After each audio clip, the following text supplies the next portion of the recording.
Hello, friends. Welcome to another edition of the Tennis and Bagels podcast. This is your host, Vansh, and today is a really special. Today we have a really special guest, actually.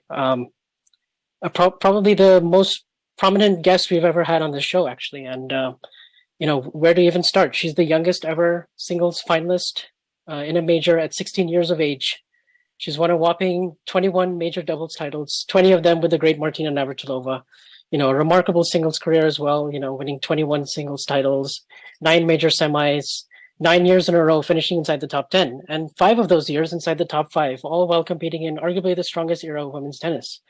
But not only that, she's now one of the most highly recognized and top tier pundits and analysts and respected voices in the sport, a broadcaster for ESPN and Tennis Channel. And it is my great pleasure and honor to welcome the one and only legendary Pam Shriver.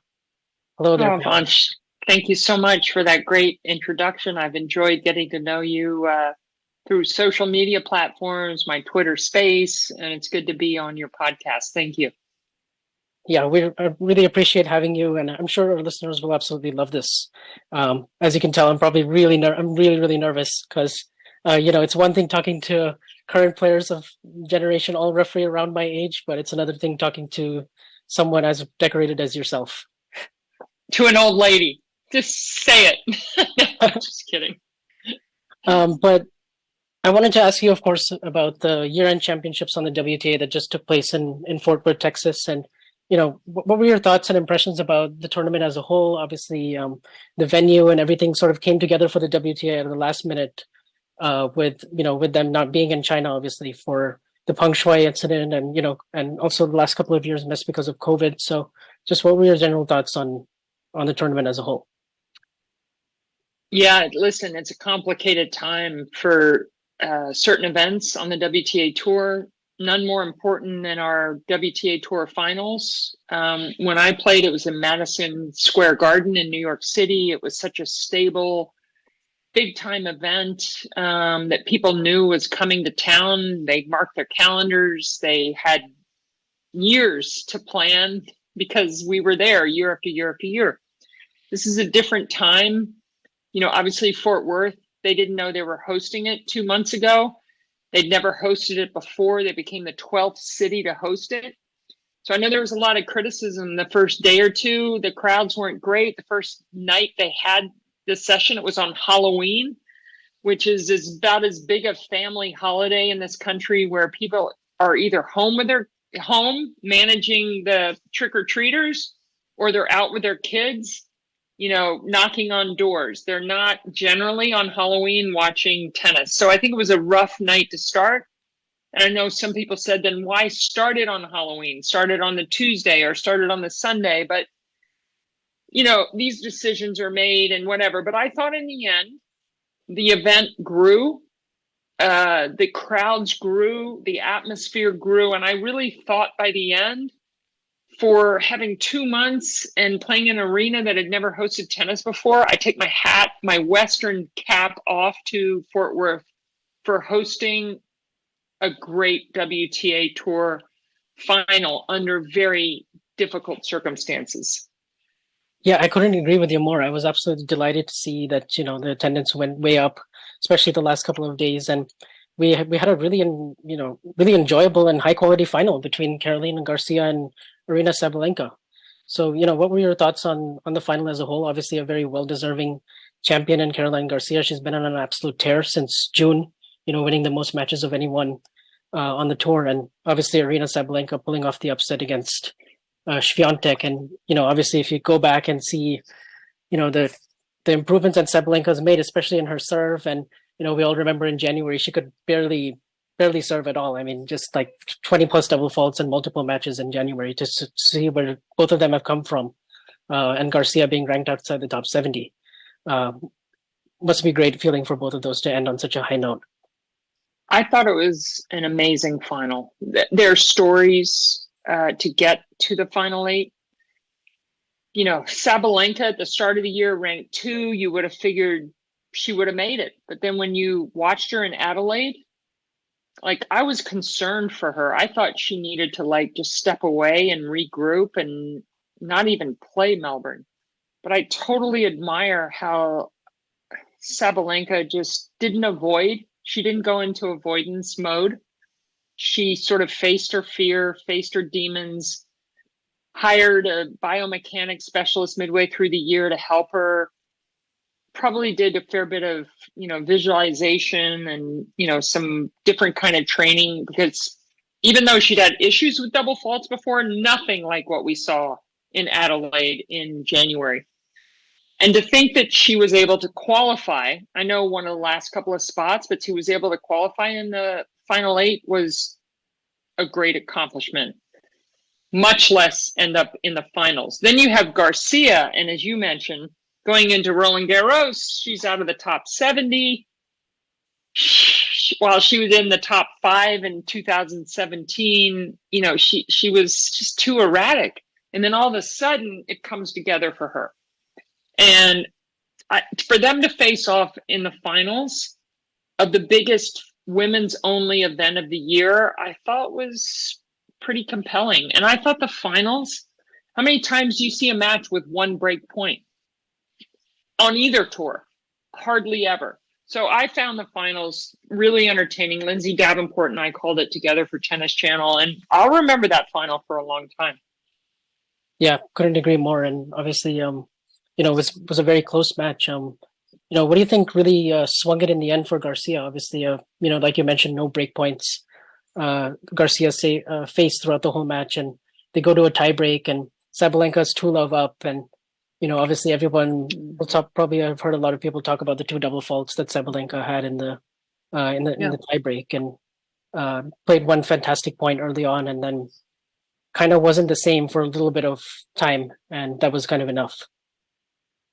Yeah, I mean, listen, who can afford to serve 2 double faults in a tiebreak and expect to win it? So that's really where it flipped. I mean, I thought 12 holds in a row was pretty outstanding. 2-love up. And then maybe she felt some of that anxiety, Sabalenka, 2-love up. But, she didn't serve that many double faults other than the 2 in the tiebreak, but all you need is 2 at the worst time in a final, and that can be enough. But I thought the way she played, the second set, I guess, the one break point she faced, she was broken early. And then Garcia, what does she do? She had some complicated service games towards the end. But I thought the way she, served out the last couple of service games was pretty brave. Yeah. And she stuck true to her conviction on how she's to play, which is to obviously take the ball as early as possible, to play full court offensive tennis. And, to go from, June is an incredible time to be outside the top 70 and still qualify for the year-ending championships. And then to have her win it, to me, it's just another example how this era of women's tennis is by far the most unpredictable time. Even with Swiatek's year, it's still an unpredictable time. Yeah, for sure. And all fantastic points. And obviously, congratulations to Caroline Garcia, who's now won a title on, every surface since June. And obviously, I think another talking point for many is, obviously it's a fantastic achievement to win this title, but will she be able to carry this form now into the Australian Open next year? Obviously, we had Muguruza win this event last year, and Garcia herself doing extremely well in 2017. And of course, many other examples. But now both of these players have got to keep this form bottled up for the first major of the year and sustain it throughout the off season, which is going to be tough. Well, and this is the biggest thing that I struggle with, because, as you mentioned, when you were talking about the era that I played, starting in the late 70s, 80s to mid 90s, when a player was successful at the major level, became 1 or 2 in the world, they grew in confidence. They felt like it was just the beginning, and they could just repeat that kind of quality performance time and time again. And I can't figure out why it is right now that for the most part, the pattern is, except for Barty and Swiatek, obviously Serena, but, her last 5 years has been, but obviously Serena proved that she could stay at the top and perform with the burdens of expectations of a top player. But I really am struggling to understand why, champion or runner-up finalist, so many of them in the majors have had a tough time kind of living with the airspace of being a major champion or a major finalist or a top 4 player. I don't understand 100%.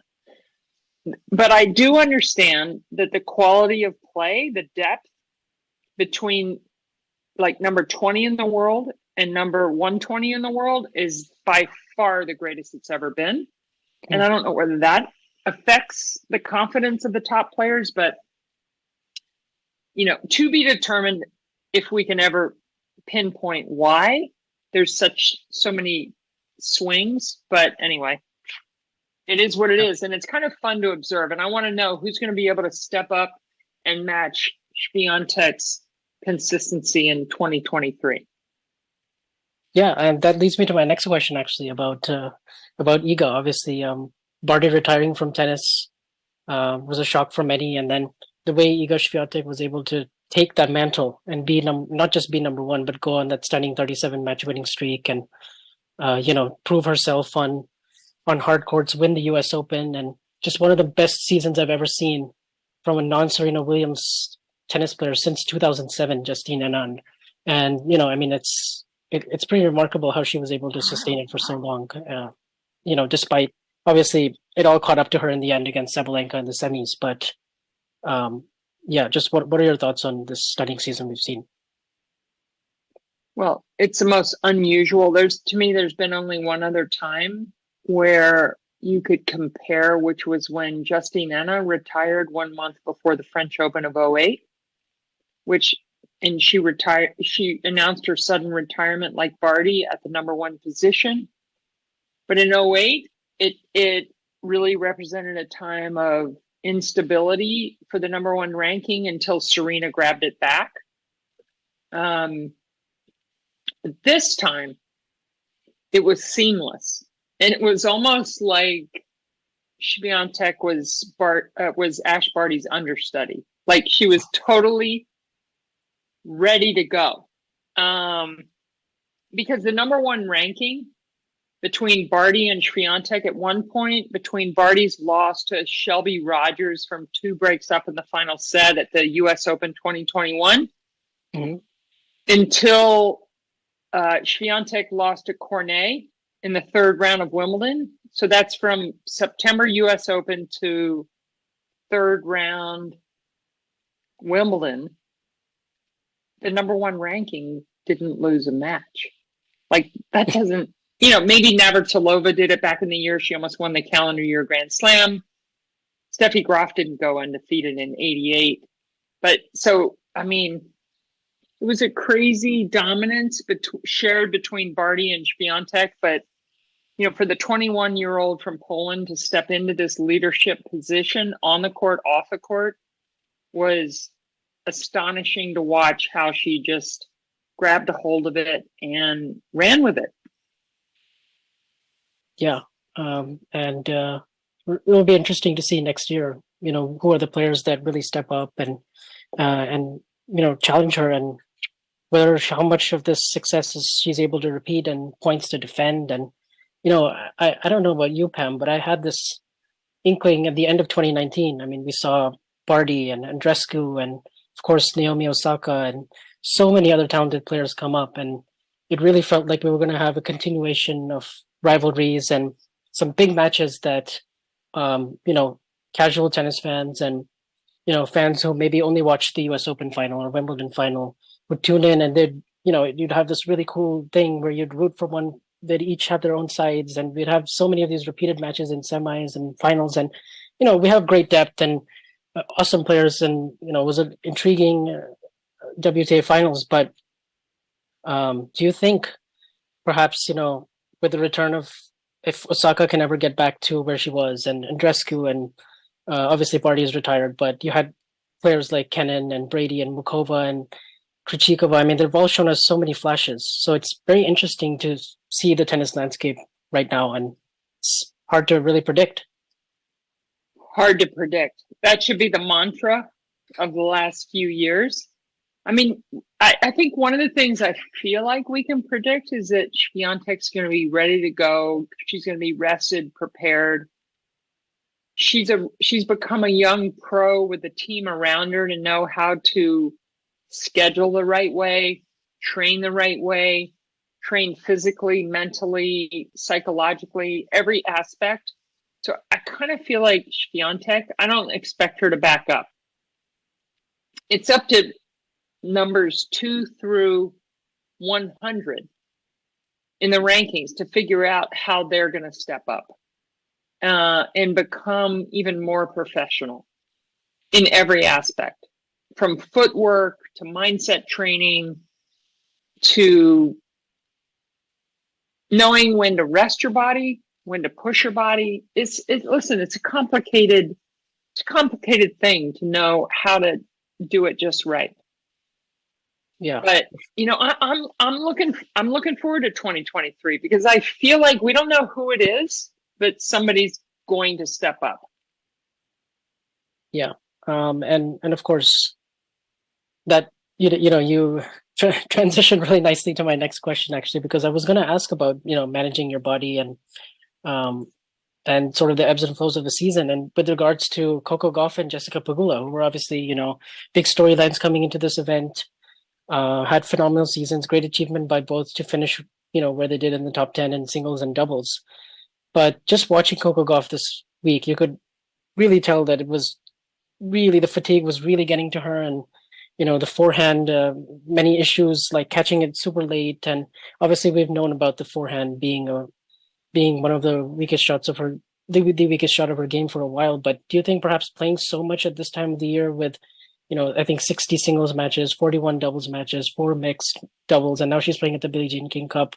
I just wonder how sustainable this is for many years. I mean, we saw Barbora Krejcikova last year, play a similar season like this in singles and doubles, and it all caught up to her eventually, and she had to miss most of this year. So I wish Coco the best, but how do you see this sort of long term?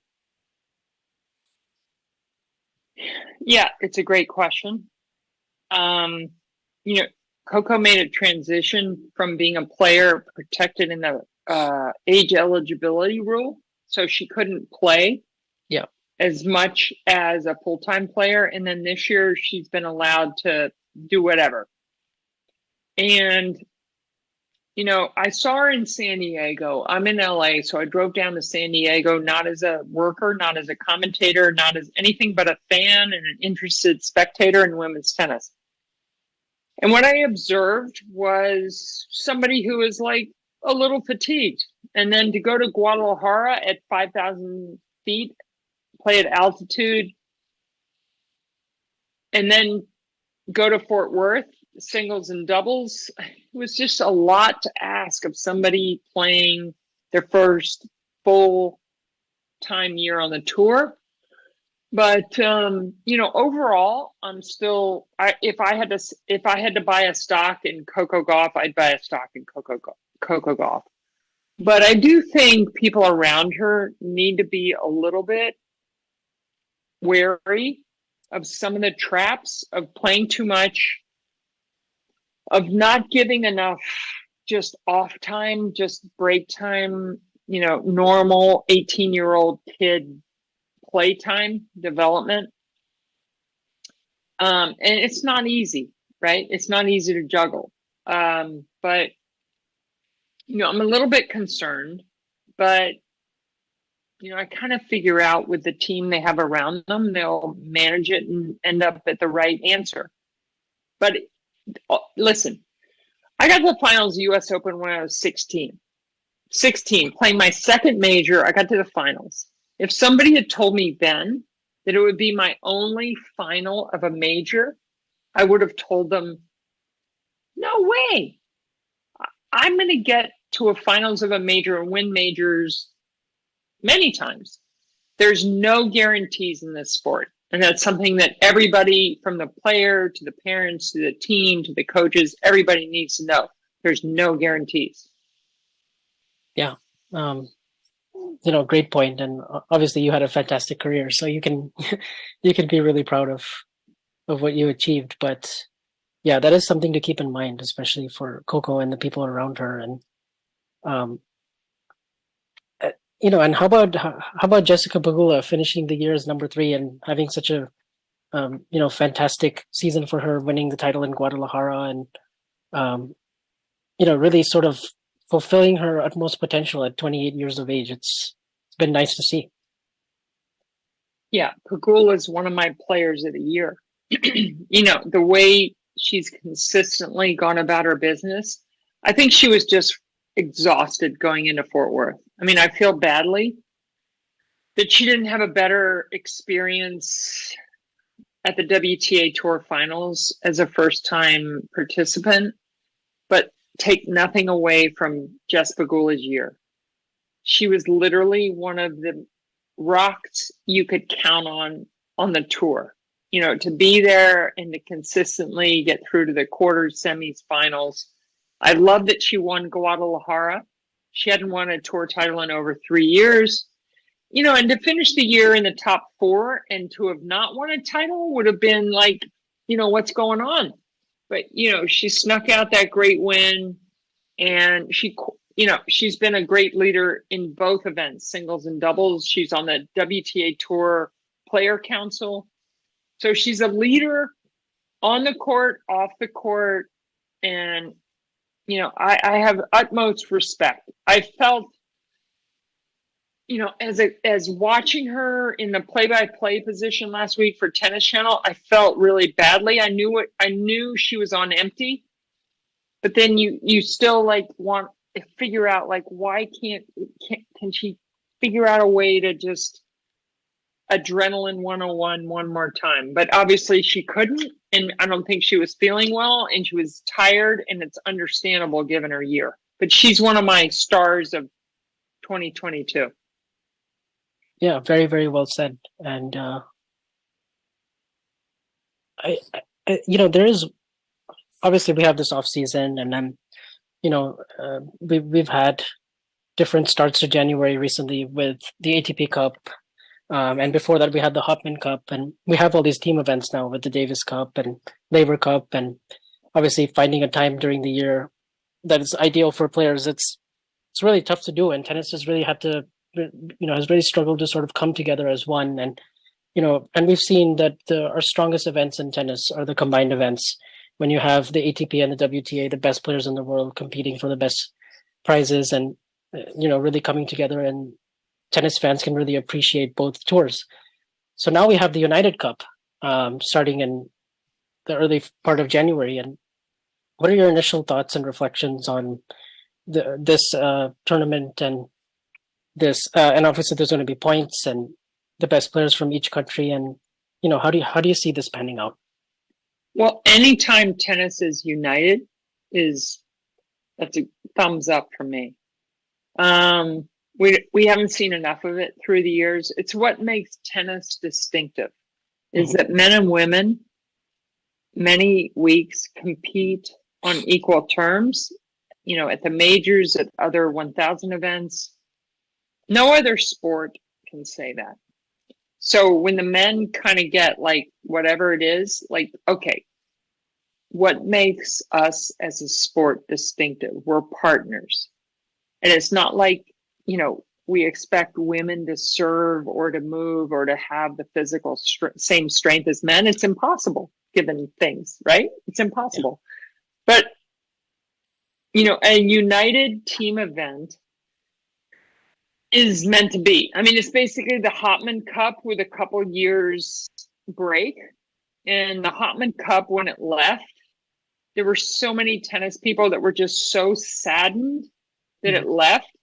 And I can remember that last match point of the Hopman Cup the last year in Perth between, I think it was Germany and Switzerland, Kerber, Federer, and their partners. Maybe it was Zverev and Bencic. I don't know, but it was the two athletes I remember was Kerber and Federer, and they played this point. It was one of the great match points of all time in any match, especially a doubles match. And then that was the end of the Hopman Cup. Why? But anyway, the sport came, it always takes a little bit of time, but they finally realized that this has great value. Men and women competing on the same team. So I'm all in. I'm in touch with some players who are in the United Cup who are so excited to have guaranteed match play before the Australian Open. So I think it's a win-win-win on all categories. Yeah, I'm just as hyped and excited about, and super positive about it as you are. I just probably have just one thing that I'm a little bit skeptical about, which is obviously, I mean, the selection of the countries and the players participating is based on ranking. And obviously you have some countries like Tunisia and Greece where, the second best player is, outside the top 500 and they're essentially getting in on the merit of like a Stefanos Tsitsipas or a Ons Jabeur. So how do you think we can resolve some of those like fairness issues? And obviously it's a tricky thing to do, but it probably is something to consider. Well, fairness, equality, it's always hard to figure out, right? Yeah.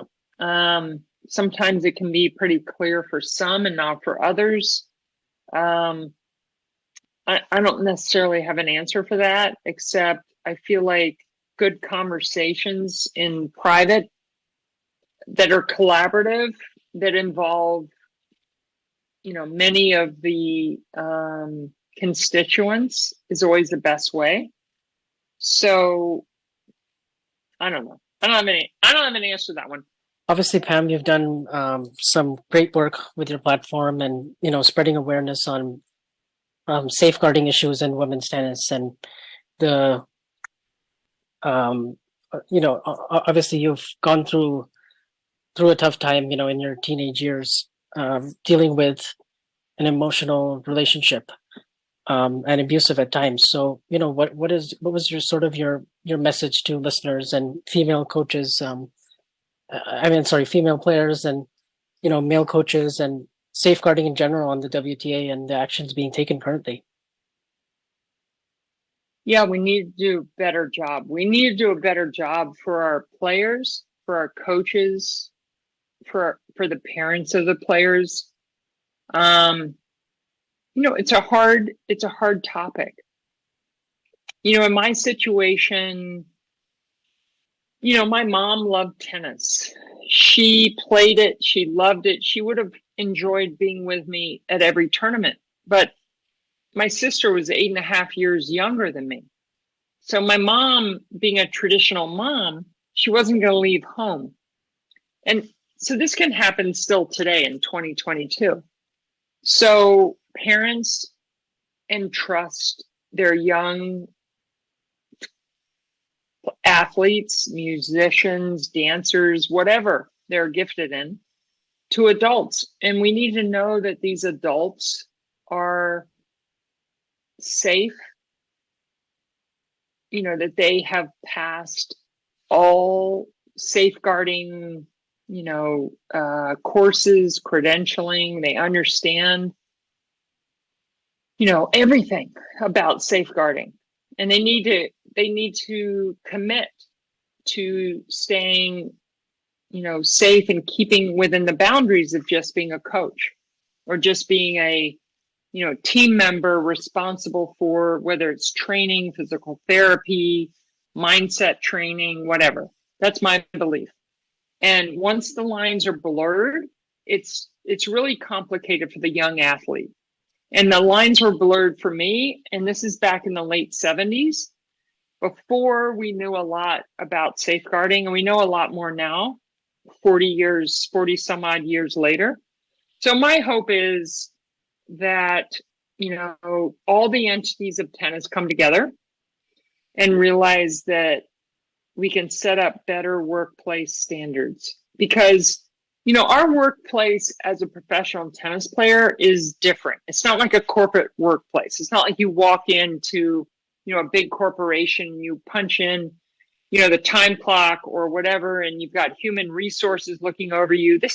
We're independent contractors, but we're young people athletes, young people, vulnerable in a workplace. So we need to figure this out, how to make it safer.